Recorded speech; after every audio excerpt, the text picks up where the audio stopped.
How do you know this? That's what I do. I drink and I know things. Truth is, I am Iron Man. Roads? Where we're going, we don't need roads. When people ask you what happened here, tell them the North remembers. and here we go.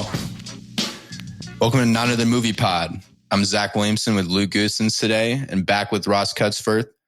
And we're talking the Game of Thrones prequel series, some Mandalorian, and episode 2 of HBO's Watchmen series. So, very up and down week for Game of Thrones. Today, first big story that happened at the beginning of the day, the Game of Thrones prequel set in the Age of Heroes, which would have included The Long Night. It has been canceled. The reasons were due to lengthy post-production, which I was just talking about with Danielle actually the other day, that we hadn't heard anything on this show in a minute, right? Like the prequel or the pilot happened 3 or 4 months ago. And that's a long time to cut up a pilot and then start production after that. So there was already bad signs happening with that. I was thinking that same thing a week ago. I feel the show just wasn't really getting talked about for a while, just since the pilot. Yeah, just that nothing had been moving forward. Yeah. What do you guys think about it, though? Do you care, or were you looking forward to this one, or what? I mean, okay, so I think we've talked about this on other pods before. The problem for me with this one is that they announced that the Targaryen one was going to move forward, and that story seems way crazier, way more exciting. Yeah. Bigger scale and more, dragons in it and stuff. So that one I was more hyped for. And with this one, we know how this one ends. We know that if it's going to have the White Walkers, they just get beat again. Well, wouldn't we know how this one goes to the dragons? Because all the Targaryen history, or there's definitely some gaps in it, but most of it we already know too, right? Yeah, I just think the history of this part is more interesting to me. Oh, no. Yeah, there's way more characters that we know in this era. Yeah, and when your big baddie is just this guy who's going to get stabbed a couple thousand years later. By a dragon glass. Yeah.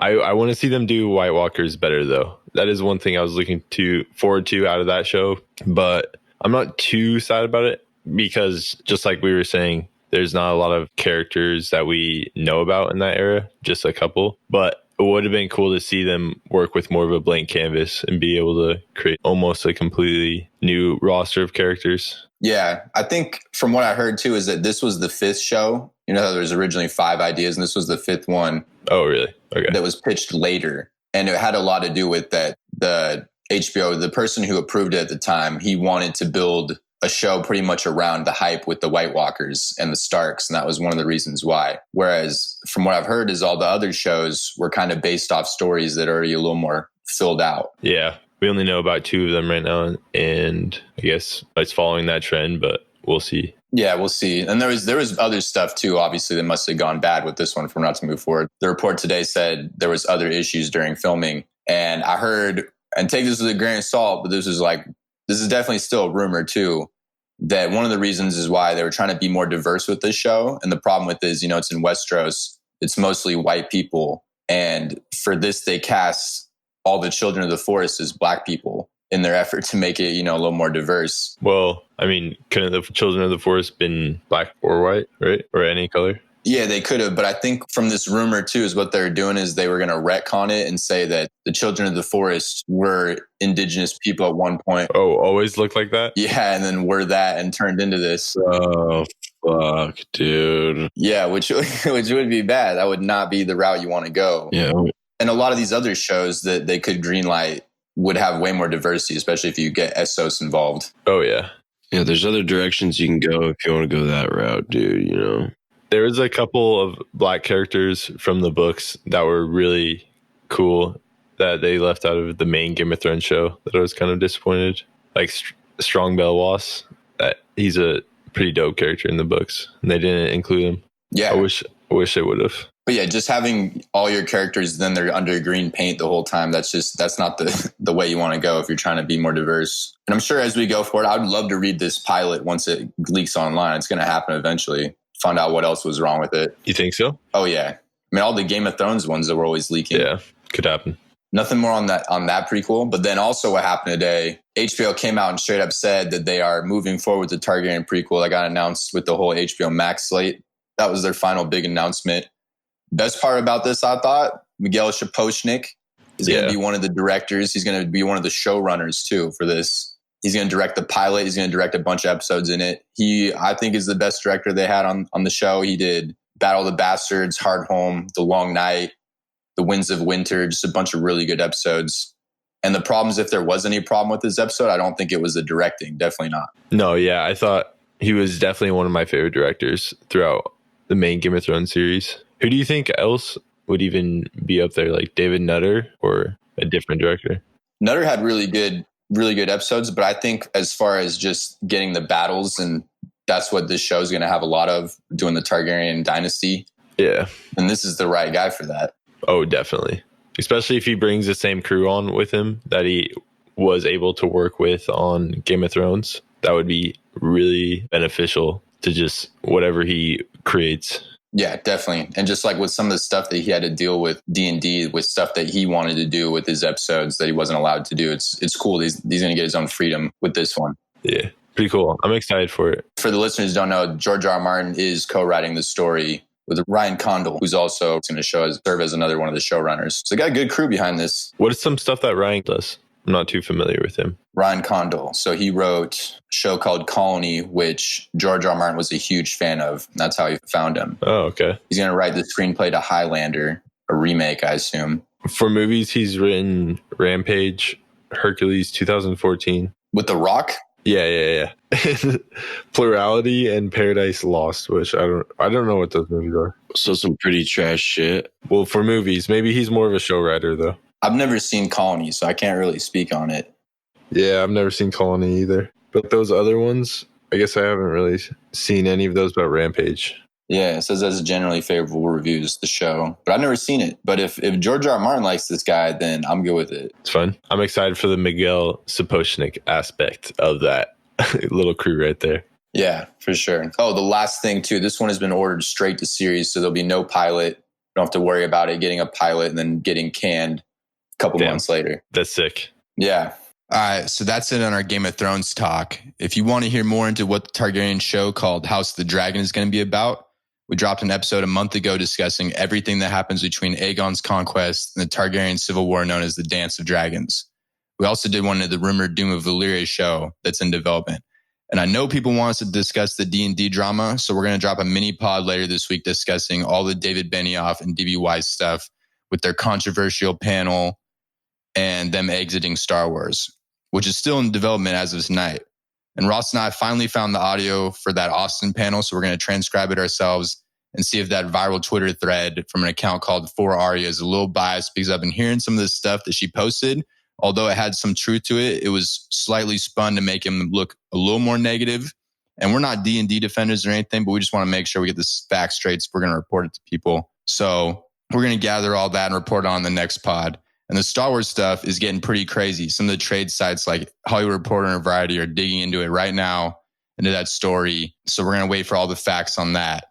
But I can tell you one thing. The reports that they were fired right after the Game of Thrones finale aired were definitely wrong, though, since Disney was negotiating an overall deal with these guys for Disney Plus until at least mid-July. So none of that is right. All right, so next, let's talk a little bit about the Mandalorian trailer. Yeah, what'd you guys think? Luke, what'd you think? Looks dope. What's the name of that bounty hunter he's fighting at the beginning? Wait, what bounty hunter? I want that staff. The staff? Confused at who you're talking. At the beginning of the trailer, he's fighting that bounty hunter in that pit with the staff. Oh, those are just Trandoshans, but it's not Bosk, though. I think they're sure, because that was IG-88. No, it's not IG-88. It's not, yeah.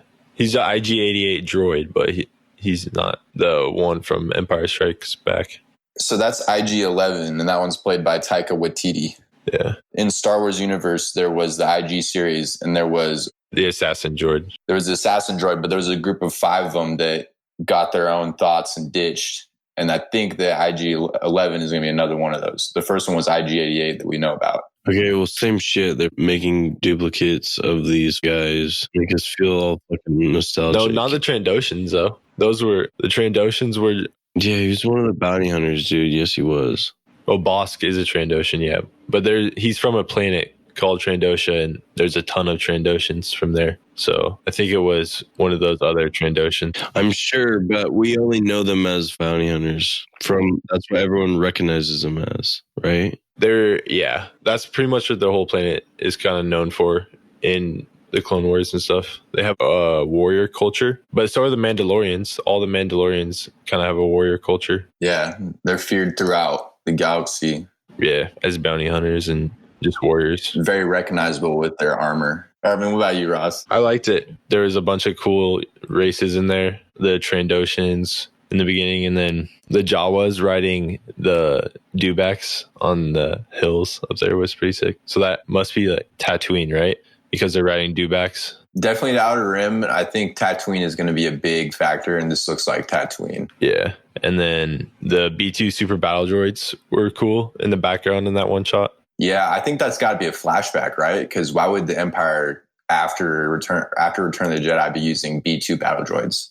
Well, they could be stored ones that people got out. They had the HMP droid gunship too. It just doesn't make sense. Yeah, I saw that too. There could be stored ones that got just kind of forgotten. And then once it entered this kind of lawless state, that stuff could have been more accessible because there was an empire to guard shit like that, would be my guess. That's a good theory. I figured for me, I think it's going to be a flashback to what happened in his childhood or something.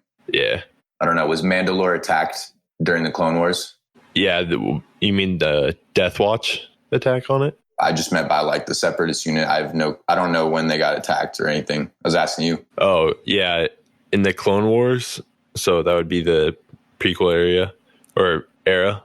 They were a peaceful planet, and then they had insurgents, kind of the Death Watch group that was exiled to the moon of Mandalore, kind of built up a rebellion and then started an uprising on Mandalore and took over the Senate and everything. Oh, I knew about that. Sorry, not the whole Mandalorian little civil war. I meant was there an attack from the Separatist troops on Mandalore during any of that time? Why there would be battle droids or some sort of there's a flashback. That's what I meant. Sorry. Yeah, I'm not sure. Yeah, so I don't know. Yeah, there's a lot going on. It looks badass. Yeah, I'm liking it. We heard him talk. Yeah, I was gonna say I like Pedro Pascal's voice for this too. Yeah, it was pretty good. Matched good with it. It was a good trailer. 2 weeks too. Yes, I'm excited. I'm really excited. For the listeners, we're going to review every episode of that pod. There's going to be 2 episodes. Disney Plus is going to put out 2 episodes that week. It's going to be one on Tuesday, one on Friday. Oh boy, let's go. Might have to do individual episodes for that. We'll see. Yeah, it looked like this story kind of seemed it will start out with the Mandalorian starting at Pedro Pascal's character, starting as kind of a gray character or hardened, and then over time, because some of the quotes from the trailer was a guy saying he was sorry about hurting their people or whatever, and I was thinking maybe they're a corporation that's putting down, I don't know, some group of people on a planet, and then I would think that maybe the storyline would go to the Mandalorian kind of softening for that, I guess. Yeah. For me, the story is probably going to be he gets into some sort of bounty and gets way too tied into it. Whatever it affects. Yeah, I'm kind of with you. He definitely seems like he's going to be a great character, which is going to be cool because we don't really have...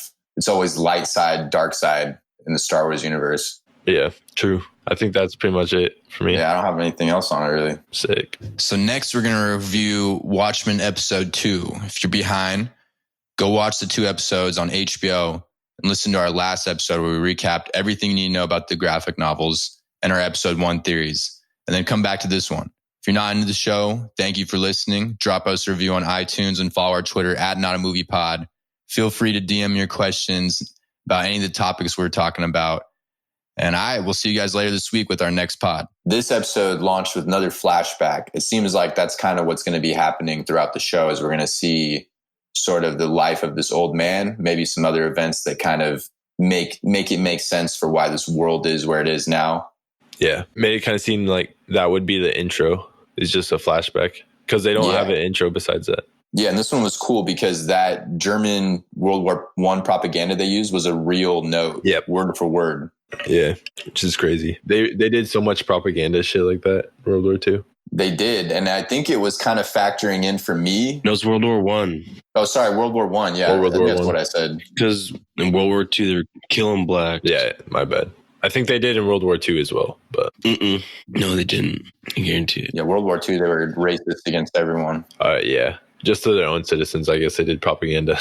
I was going to say, so for this, just based off that propaganda from Germany, there's that whole hooded justice theory on maybe he was German or he sympathized with Germany a little bit. And that almost could make sense if the old man is hooded justice, just because he's had that note, and that note probably really took to heart for him when he was a kid after everything it kind of said in that propaganda ended up happening to his dad. Because dad fought for America, comes back, gets killed by the people he fought for. Damn. Yeah, he really could be hooded justice. Hooded justice definitely is not what's his name though. Yeah, I like that they put that theory to rest. Ralph Mueller. Yeah. Or Ralph Mueller. Rolf. Or Rolf Mueller. Luke, is it Rolf Mueller? Yeah, I think it's Rolf. Yeah, I was into that. I like that they pretty much said, nope, that's not what happened. Yeah, it's with the O. Yeah, that's about it. Based off the TV show, which we can just talk about that too. The American Hero story, that sequence was super cool. It's definitely paying homage to Zack Snyder's take with his movie. People I saw were saying that was making fun of it. I'm pretty sure Damon Lindelof is a fan of Zack Snyder's take. And the reason why he did this story and not made it just basically a remake of the comic was because he thought he did such a good job with that. Zack Snyder did such a good job with that. Yeah. Just with all the slow motion action and just it being pretty much straight out of the comic. I thought it looked really good too, honestly, in that part. And like some of the camera angles were really cool. The one that I liked was when the robber first came in and then he pointed his gun up to the ceiling and the camera angle shifted upwards right as he shot. That was a pretty cool camera angle. Yeah. And I think so in the PD file this week, the PDpedia file, it said that the first season, this is the second season of American Hero Story. And the first season was centered on the Minutemen, it was centered on Rorschach's story. So that also kind of makes sense for why this whole Rorschach hype has come back in this universe. Yeah. Just another way that people are getting riled up about it. In that doc, it said that there was another book that was getting republished and the FBI agent is super worried that it's going to start riling people up even more who aren't aware of this whole story with Rorschach and all that. Does Looking Glass remind you guys of Rorschach a lot? Fuck yeah. Oh, 100%. I mean, he eats food in the car. And he eats it the same way. He doesn't pull his mask fully off. He just pulls it up to his nose. Yeah, and he ate the food in the car the same way Rorschach was eating those cold beans when he was meeting with Nite Owl. I thought that was kind of an homage maybe to him, to that scene. He totally parallels him. Yeah. And then with Looking Glass being just super cold to Sister Night. Oh, yeah, definitely. I mean, he's probably suspicious of something. Yeah. Also, obviously, the KKK suit was very suspicious. Oh, yeah. Like that dude. Sus as hell. You have any theories on that? I think either that guy's dad or grandpa had to have been one of those guys from the Tulsa riot, had been one of those cops back then, or even his uncle, who in the doc in the PD file, it said that his uncle was his dad's twin, which that's an interesting detail to throw that in there. And I'm not sure. I have a theory on this guy. I think that maybe he was a mole or like a double mole. So he's pretending to be in the KKK or was pretending to be the KKK to get info or vice versa. Or maybe he was in the 7th Cavalry, because I was just thinking about that scene where, Angela gets shot during the White Night. She stabbed that guy right in the neck, kind of right where he got stabbed. And so I was thinking, what if he's the one who took her to the hospital, or they kind of planted that because he had an idea going forward with what he wanted to do with her. That's extremely plausible, I feel like, honestly. Yeah, maybe and what if he did all this? But why would he do that though? I mean, I could see that happening, but yeah, what if he's doing it because he wanted to get the whole Keene Act revoked or whatever, so that mask heroes can come back or people can wear masks, or so the cops did it, and that's why he did that. Yeah, because he was really eager on giving everyone free use of guns for a night and letting just the rules slide. He's like, fuck it. I think he kind of seemed like he wasn't necessarily down with that, but maybe that he wasn't necessarily down with it because he knew he'd be killing people that he is really in on with. Oh, Judd? Well, Judd just seemed... Okay, sorry, I should take it back. Judd didn't seem super down when they did the interrogation stuff. Oh, yeah. Not super opposed, though, either. Yeah. I was saying more the like free-for-all mode that he invoked for 24 hours. Yeah. Is a tiny bit sus. Yeah, but necessary at the time. What do you guys think that her husband was doing that during that time? Because he was kind of watching the clocks suspiciously.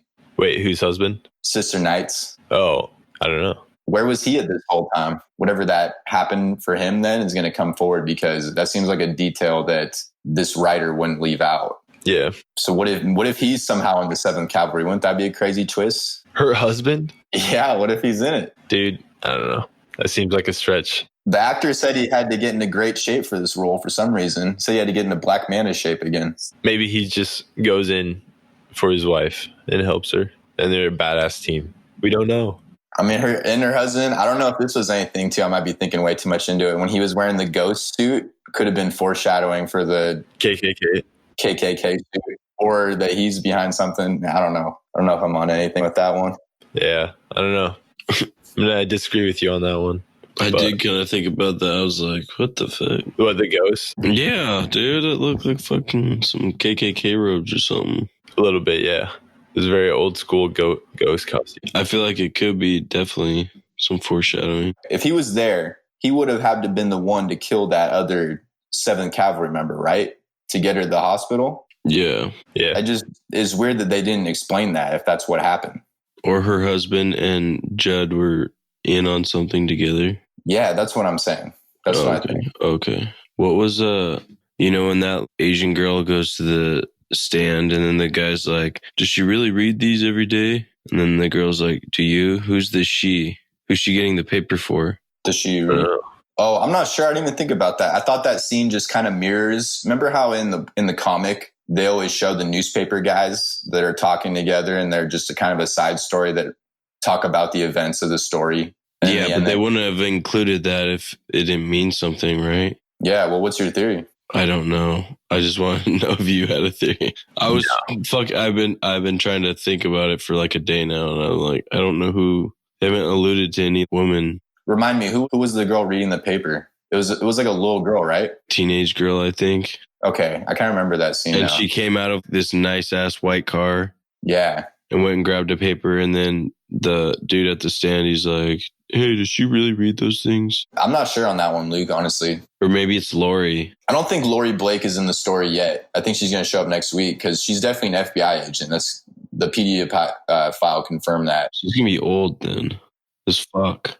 She'd be older. I don't think it's her, though. She probably reads the papers just because they didn't have the internet back then. That was the only way to still read stuff. Or not back then. I mean, sorry, in this alternate universe, they don't have the internet or cell phones. And I thought it was just kind of paralleling those characters from the graphic novel Bernard and Bernard, who are just always at the newsstand together, and they die together in the Attack of New York.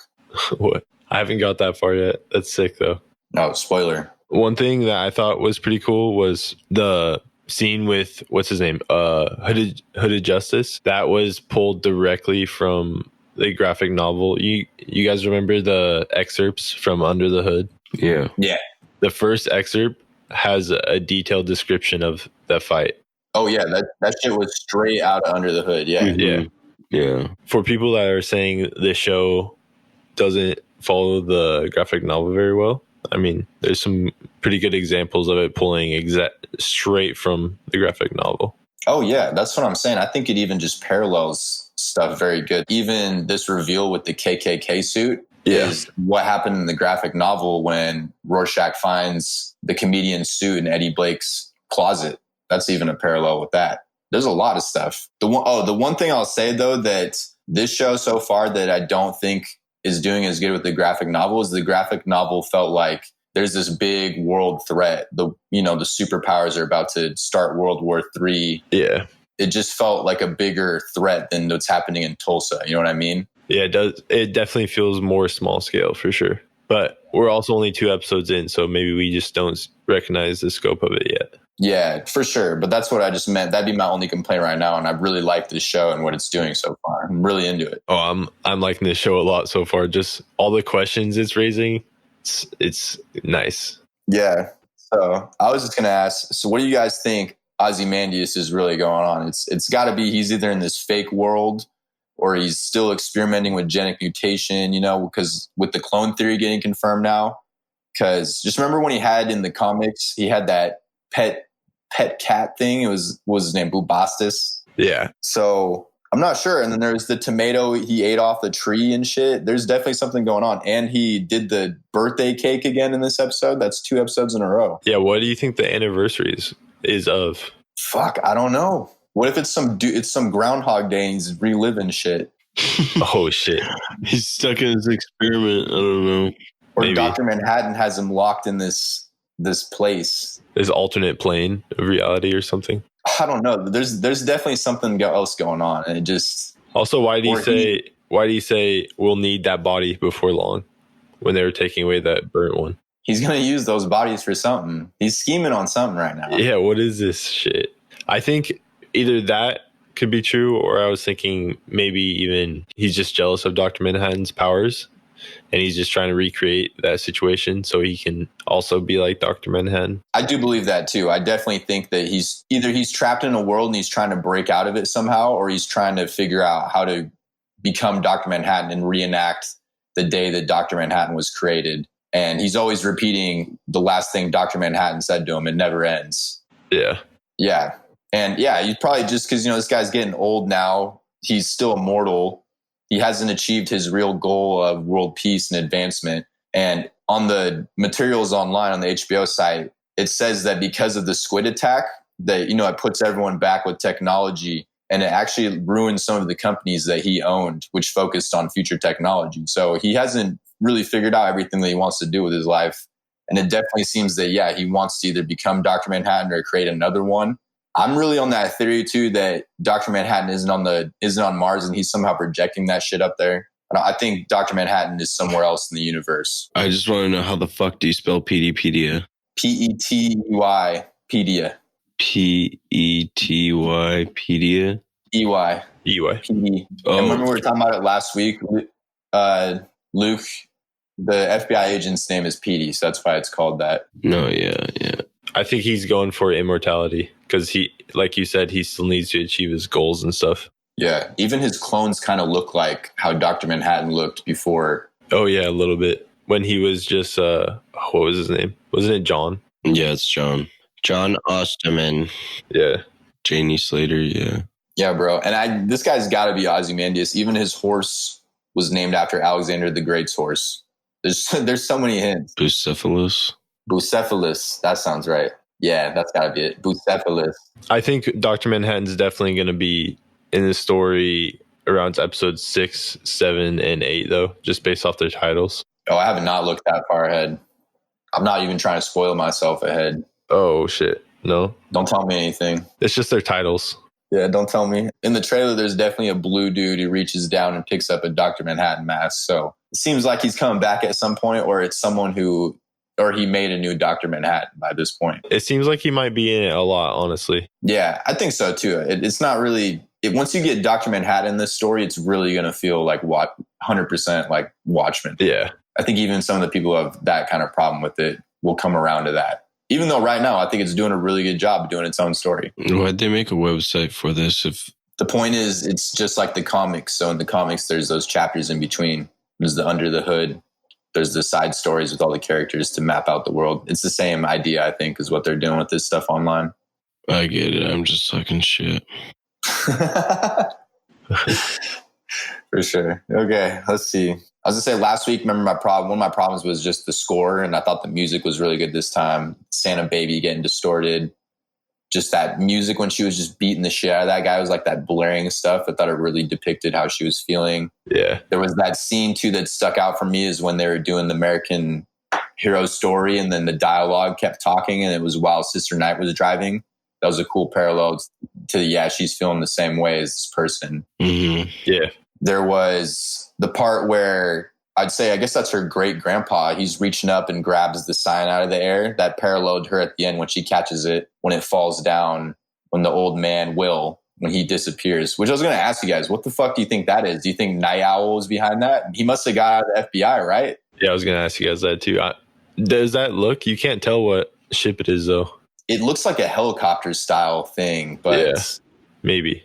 Or it has a propeller on the back. I don't know what it was, but yeah, who fucking knows? We didn't really get a good look. I just saw the bottom of like a ship, and I didn't really see the shape of it at all. My theory is it's old man Nite Owl. Definitely could be. That'd be sick. He's just saving this old dude, this random old guy. Everything that guy says too ends up being so literal, with the skeletons in the closet. I have friends in high places. And how he just says, I'm the man that hung Chief Judd, just repeatedly. Yeah, I mean, he might. Okay, I don't know if he did that, but he foreshadowed that when he says, "Do you think I can lift 200 pounds?" And even if he didn't do it, he definitely knows who did that shit. Yeah, I mean, yeah, probably. I would say there's no way that he wouldn't have seen it. Yeah.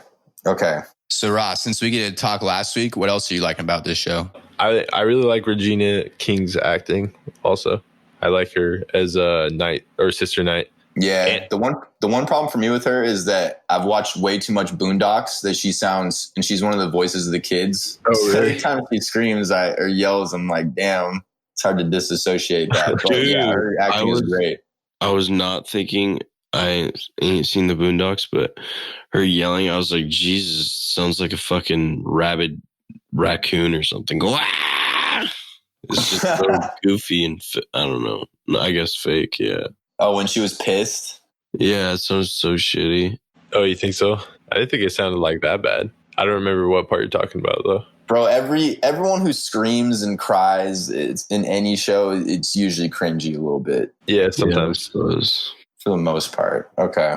Let's see. Anything else? Oh, they introduced that Joe Keane guy. That guy's definitely related to the guy who started the Keane Act, which, for listeners who don't know, that was the guy, or that was the act that banned superheroes, mass superheroes back in the day. And he's friends with the chief, with Judd. So that's a connection. Wait, is the Keane guy the senator? Yeah. Or the governor? The senator. I think he's going to have a bigger role in the coming episodes. Yeah, I would say, yeah, if he's, I didn't know he did the Keane Act. It was the same Keane. No, it was his dad or his grandpa or something. Yeah, I would say, yeah, he's probably going to have a big role too. Yeah, and then in this episode, we saw the kid using the Dr. Manhattan technology, and he's building that castle. So I don't know what that means. All this castle stuff, it's got to be connected. Anything else? I think that's it. Oh, we got some fan questions. Let's hit them. Let's do it. One fan question, and then one from Julian, our producer, after. So the first one at the Scotty V. Just wanted to hear your guys' opinions on the review bombing that's going on. People are upset that the show is taking liberties with the story. Do you think the series strays too far from the book? I think we kind of answered that, right? Well, I think one of the other things that people have been really mad about is that, okay, for whatever reason, a lot of people... Yeah, the audience score is pretty bad. Yeah, the audience score, and a lot of it I see is because of Rorschach. For some reason, people think this guy was a hero. Probably a lot of people who watch the movie, because in the movie, it doesn't really depict him as hard. You know what I mean? As like this crazy fuck like they do in the comic. But, yeah, I mean, he beats the shit out of people, but... Yeah, and there's a lot of things that are wrong with him, and people are pissed that what he did and what he said at the end of his journal would get taken by radical groups. And we've talked about this on the pod before. I think it makes sense with how he acted. If you read his journal from the graphic novels, it could definitely be interpreted the wrong, or I mean, it could definitely be picked up by a radical group for sure. Yeah. And the guy who wrote the story, was his name Alan Moore? Yeah. Alan Moore wrote him to be kind of a parody on superheroes and not someone you're really supposed to idolize or anything. Even though I did like him as a character, but it's someone that he could easily be taken in this way and his ideals. Yeah, I agree. Okay. And then we had a question from Julian, our producer. He asked, why was that dude trying to visit the kids if their parents are dead? And he's talking about, there's that scene on Angela's porch when her husband's inside playing with all the kids. Wait, it sounded like a court order visit. Yeah, it was their grandpa or something. That's what I figured. Yeah, that's what I figured, right? He's their grandpa. He must be a relative of one of the cops who died. Yeah. She seemed like she didn't want him there, though. Yeah, that definitely seems like a character we're going to find more about going forward. Mm-hmm. Yeah, that was a little heated exchange there. Yeah. He did seem like a douche, though. Yeah. If you really cared about those kids, you wouldn't fucking take money just to leave. Yeah. Right? Yeah, right. That's a good point. Okay, so that's pretty much all we got. We got any reviews? Billy. Thanks, little Bill. We got one review. Billy118. Thanks, guy. Thanks. All the way from London. Hell yeah. Got those UK Thanks, little listeners. Billy. Billy Edwards. Is that his name? Shout out. All right, that's it. So follow us on Twitter at Not a Movie Pod. Feel free to DM us with your theories or questions, whatever, going forward. Follow us at Culture Crave. What else we got? Is that it? Yeah. Think so, yeah. Oh, drop us a review, drop us a rating, subscribe on YouTube. It's under Culture Crave. Shout out to Jillian. Oh, yeah. Shout out to Jillian. Shout out Julian Gallegos, j5music.com. Yes. All right, I think that's it. We out. All right. Later.